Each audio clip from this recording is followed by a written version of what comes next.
Rule 12. Build an emergency buffer.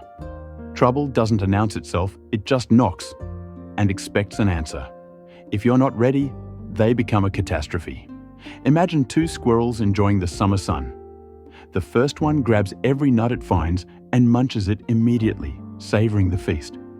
By the time winter arrives, the forest is quiet, food is scarce, and it's left hungry and scrambling. The second squirrel thinks ahead. All summer long, it carefully hides away a portion of every nut, eating only what remains. When winter comes, it curls up with a full stash and nothing to fear. Money works the same way. Without a financial buffer, every surprise, a bill, a delay, a medical expense, hits hard. It forces panic, debt, and stress. With a buffer, you handle it calmly, without scrambling. Experts recommend saving enough to cover 3 to 5 months of essential expenses or 3 to 5 paychecks depending on your situation. This gives you a real safety net when life throws a curveball. This rule protects you. Build your buffer before you need it. Start small. Even 1 month of expenses helps. Keep it separate and untouchable.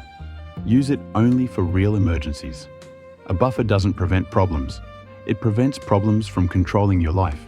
It gives you time, options, and peace of mind. It turns shocks into minor inconveniences instead of crises. An emergency fund isn't idle money. It's your safety net. The difference between chaos and control. Preparedness beats luck. Every time.